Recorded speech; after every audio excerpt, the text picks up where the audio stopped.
Hey guys, so for today's video, I'll be making a character spotlight or like a guide on Diluc. So I'll be talking about the weapons you can use on Diluc, the artifacts, the talent prioritizations, the comps, and some personal thoughts regarding this character in Genshin Impact. So yeah, so a quick intro on Diluc. So Diluc is a 5-star Pyro Claymore character.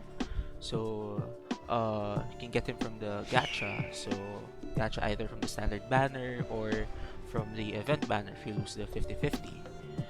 His playstyle involves using your normal attacks, then weaving in your elemental skill since you can use it thrice, then popping your ult so you can convert all of your normal attack damage into pyro. It works well with different comps as well, so mainly reverse vaporize and melt comps. So I'll talk about that later, more on that later. So yeah. So, what weapon should you use on Diluc? So right now, the best in slot weapon for Diluc is the Wolf's Gravestone. So why? Why is that the reason? So it's Wolf's Gravestone is a 5-star claymore weapon. You can get it from the weapon banner if it pops up in the weapon banner, or you can get it from the standard banner. So again, why is it the best weapon for Diluc at the moment? So look at the stats. We have a very high base attack of 608, and you have an attack percent substat, which is almost equal to 50%, which is a lot of attack. That's comparable to a level 20 attack timepiece. Then what makes Wolf's Gravestone great on Diluc as well is that the passive. So basically, you get more attack from the passive, and as you know, everything scales with attack in this game. So that involves your normal attacks, your elemental skill, elemental burst, everything else. So you just generally deal so much more damage when you're using this weapon. Of course, again, it's a gacha weapon, so it's not a guaranteed weapon you can use. So what are the other options we can use as a weapon for Diluc? So on one famous weapon, or like one very usable and easy to craft easily obtainable weapon for Diluc is that this one prototype aminos or archaic as you can call it. So this weapon is a 4-star craftable weapon in Mondstadt. So all you're gonna need is a claimer billet, then you can craft it in the smithy basically. So it's basically it's like a 4-star version of the Wolf's Gravestone aside from the passive, since you have a pretty decent base attack. You have an attack percent substat, so it's generally very usable on Diluc since again everything scales with attack. So what else can you use if you don't want this weapon, if you don't have this weapon? So if you have a battle pass, you can use this weapon instead. So Serpent Spine, on the other hand, has I think generally lower. No, it is yeah, generally lower base attack than a prototype archaic, but the trade-off for that is the substat. So the substat for this weapon is crit rate. So with that, you can stack up more crit damage on your build, on your artifacts. Hope you get more crit damage rolls on your substats, or you can use a crit damage headpiece or crit damage hat for that matter. So aside from that, the passive is actually very nice. So it says here that you deal 6% more damage every 4 seconds, and it stacks up to 5 times. But you lose stacks if you receive damage. So that's the thing. If you have a shielder on your comp, so say the Yuna or Zhongli, you can fully maximize the passive of this weapon with 100% uptime, since you won't be receiving any damage. So that's like 30% more damage in general. So note that 30% more damage not only in the normal attacks but more damage in general. So that involves your elemental skill, elemental reactions, and your elemental burst as well. So what other weapons can you use on Diluc? So another 5-star option you can use is this one, the Skyward Pride. So if you don't have a Wolf's Gravestone and you got a Skyward Pride instead, say in the standard banner, it's a pretty decent weapon on Diluc as well because of the high base attack. So it has a 674 base attack, and it's pretty good honestly if you don't have any other options. I personally like Skyward Pride better than the prototype archaic. So yeah, and the passive of this weapon is actually nice, still deal more damage as you use your ult, so not bad actually. The only downside on this weapon on Diluc is that the substat of this weapon is energy recharge, so it has a 36.8% energy recharge bonus at level 90. But the thing is, Diluc's elemental burst only costs around 40 energy, and that's pretty negligible since you get to use your elemental skill thrice, so you'll be generating so much energy anyways, regardless if you have energy recharge as your substat or not. So it's kind of redundant, but the high base attack damage kind of makes up for it in a sense, and the passive as well. So another 5-star weapon that I don't that you can use, but unfortunately I don't have right now, is the Unforged. So the Unforged is kind of similar to the Wolf's Gravestone, since you get they have the same base attack of 608. They have the same substat as well of attack percent, which is around 49.6%. But the passive on that weapon instead, you gain more damage as you land your normal attacks, I think. But the buff is doubled if you have a shield on your character on Diluc. So and it stacks up to several times. So it's kind of a niche weapon that will require you to use a shielder on your team comp, but they have kind of similar damage output, as in terms of raw damage output. But once once Gravestone passive kicks in, it just beats up the Unforged straight up. So I'd rather use the Wolf's Gravestone instead, and yeah, that's why I don't have the Unforged. Lastly, uh, you can use, if you don't have any of these weapons that I've mentioned, pretty sure you have this weapon instead, a 3-star claimer weapon, so Blood Taint and Greatsword. So it has a subset of elemental mastery, so you can use you can use reverse vaporize and melt comps with this weapon. And the passive is kind of nice too, since you'll be generally dealing pyro damage like what, 90 to 95% of the time, since your normal attacks are basically converted to pyro damage once you pop your ult, pop your elemental burst, and you'll be weaving in your elemental skill as well, so you can use that again. You can use that thrice, so you'll be dealing more damage generally. I'm not really sure what's the refinement 5 version of this, but you can guess it has like pretty straight up good multipliers, as long as the enemy you're attacking is affected by pyro. So yeah. Oh, and lastly, you can use Black Cliff Slasher 2. So that weapon, I don't have that weapon too, but it looks kind of similar to the prototype Archaic. But the substat of that weapon is crit damage. So instead, you can use a crit rate hat for that, then stack up on crit rate instead on your substats of the artifacts that you're using. And the passive on that weapon is also good for mobbing. So I think the passive is it gives X% attack, bonus attack, and it stacks up if you kill an enemy. So it's a good attack buff as well, as long as you get to chain your enemy kills on top of that. So yeah.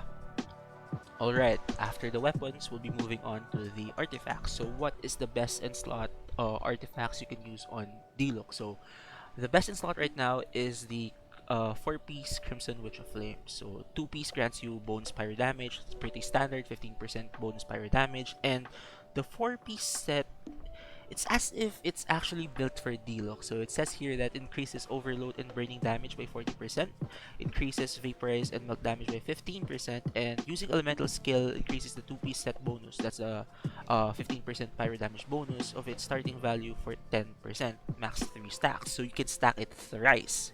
Okay, and the thing is, Diluc's elemental skill is a skill that you can use 3 times.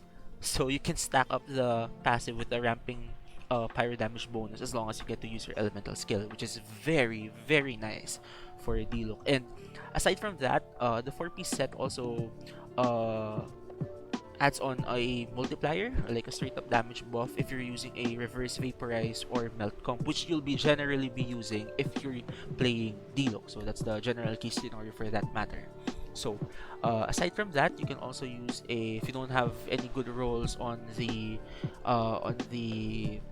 on your Crimson Witch, you can also use a two-piece Crimson Witch and a two-piece Gladiator set, or two-piece Shiminawa's Reminiscence set. Basically, a set that has a 18% bonus attack percent as a two-piece bonus, so you can use that as well. But the thing is, it's generally Crimson Witch is so much better than this. And if you don't have if you don't have Crimson Witch as your artifacts, or you haven't farmed for it yet, you can use a four-piece Glad instead. Since four-piece Gladiator. Hold on, let me show you. Gladiator. Alright, so the four-piece Gladiator set is you deal more damage on your normal attacks. You deal 35% more damage with your normal attacks if you're using a sword, claymore, or polearm. And again, Diluc is using a claymore, so that would be actually nice. So more damage in general, but I still prefer the Crimson Witch set over any of these over the two other options that I've mentioned earlier. So what substats would you prioritize on Diluc? So, note that Diluc's Ascension stat is crit rate. So you'll be generally running crit damage or crit rate depending on your substat, depending on your artifact's substat rolls. So right now I'm running a 50.6% crit rate and 186% crit damage ratio. It's similar to 1:3, 1:4 ratio. It's not the best ratio there is. I could generally use more crit rate, but I have terrible artifact substat rolls. So I'll have a quick rundown of my artifacts. So I'm using a crit damage hat with fortunately I don't have crit rate on this one. Crit rate substat on this one. I'm using definitely pyro damage bonus. It's a must. Using a pyro damage bonus is a must on Diluc. So that would be for the goblet or the cup, you can call it. So this one, Elemental Mastery Timepiece. Now this is actually very optional, depends on your playstyle. So generally most DPSs use attack percent timepiece as their timepiece. That's a main stat for their timepiece. But in this case, since I am using a Wolf's Gravestone, which has so much attack, I tend to use Elemental Mastery timepiece instead. So because I'm running a reverse vaporize comp, I'll talk about that later. So I get to deal more damage with my vaporize. And not gonna lie, the once the Wolf's Gravestone passive kicks in, I'm still gonna have pretty high attack, around 2,800 attack on top of the Pyro Resonance and any other buffs that I'm gonna be using in the Abyss as well. That's why I'm using an Elemental Mastery timepiece. Otherwise, if you think that you won't be running Vaporize or Melt comps, and if you don't have a Wolf's Gravestone, you can use an attack percent timepiece instead. So again, I'm running crit rate, crit damage, basically running crit substats for this artifact as well. Same goes for my feather, same goes for my flower. So that's the general case that we'll be using on Diluc. So again, I definitely recommend using a 4-piece set of Crimson Witch on Diluc. Definitely. Alright, moving on. So we're going to be talking about talent prioritization on Diluc. So we have three here, definitely. The auto attack, the normal attack, the elemental skill, and the elemental burst. So what talent should you prioritize on Diluc? As you're looking, I have Diluc at 999 right now, but the general prioritization that you could use or you could do with Diluc is that you prioritize your normal attacks first, followed by your elemental skill and your elemental burst. So why is that the case? So your main general damage source would be your normal attacks, and they scale as you level them up, definitely. And once you use your ult, all of your damage, all of your normal attacks are converted into Pyro, which again scales with your normal attack. That's why you should prioritize maxing out your normal attack first. So next up is you're gonna be maxing your elemental skill second. Generally, just because it deals more damage as you ramp the skill up, and as you use it more often, deals more damage. And then lastly, you don't have pretty much no prioritization on the burst. Sure, it deals heavy damage once you pop your elemental burst and converts your damage to pyro, but aside from that, doesn't give anything else. You can change it though if you want to. So here's the scaling. If you look at it, that's the stats for it. So it doesn't give that much. Doesn't have a bonus damage, a bonus pyro damage conversion once you pop your ult. So it's kind of redundant, or like kind of, you know, not of priority to max this out. Instead, you can use this. You can max this one, so you get a higher scaling with your normal attacks. And then this, then your elemental skill as well. So here are the stats for it. So the thing is, with constellations, this could actually change, since I think there's a constellation for Diluc that deals more that makes your elemental skill deal more damage as you ramp it up. I think that's the constellation 4. Let's look at it. Constellation 4.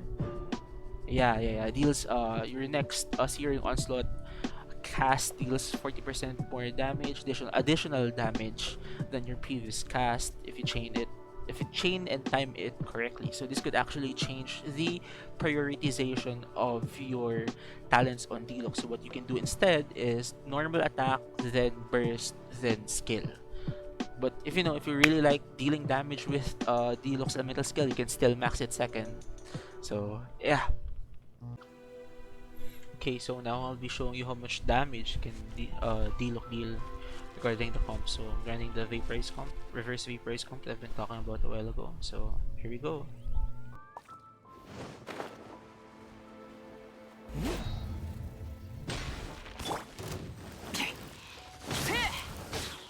この件はわかるかい？くらえ！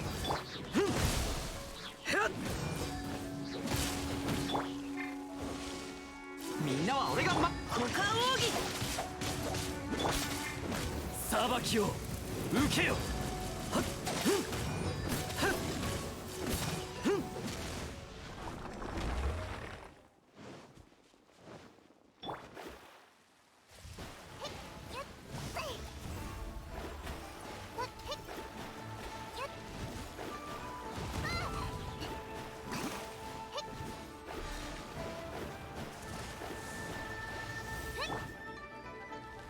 全力攻撃！左右ルコー！この件はわかるかい？判決を下す！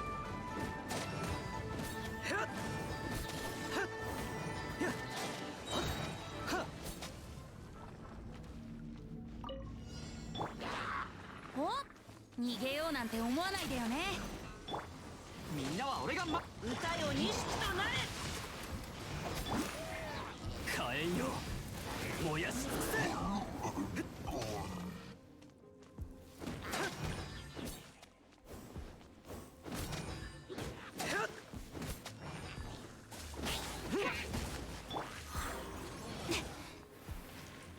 風だ！動くべきだ。股間奥義！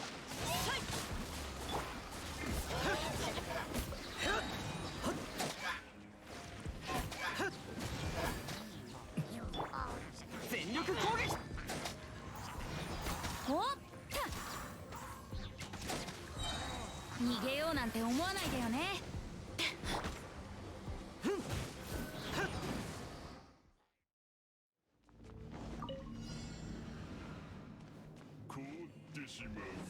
冒険だ冒険！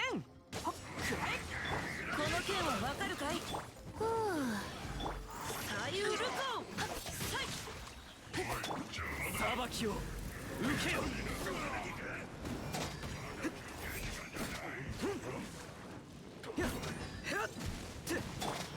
燃えろ！みんなは俺が守れ！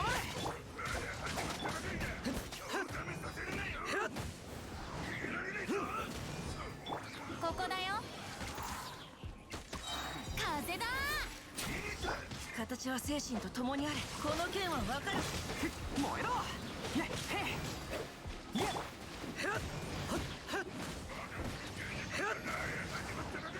全力攻撃！歌よ錦となれ！判決を下す！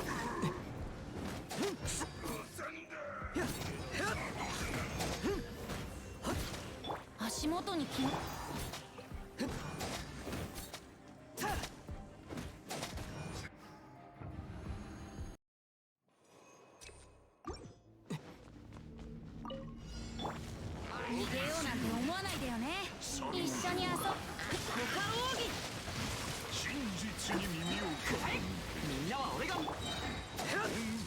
きを受けよ。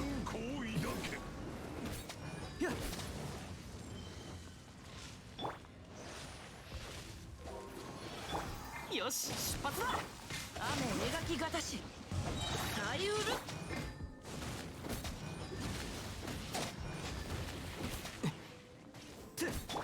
燃えろ。ここだよ。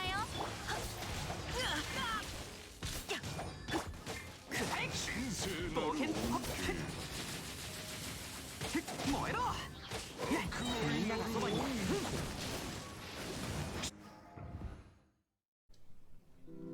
Alright, so now that I've shown you some clips and highlights of how much damage Diluc can deal, so I guess that will conclude the video, right? So thanks for watching, everyone. So I hope this video will be useful to you guys who has Diluc. I know there are many other more guides for you, but you know, I hope this would have helped you either way. So yeah, comment down below who would you want to see on the next video if ever I make one, you know. So yeah, thanks for watching, guys. Have a nice day.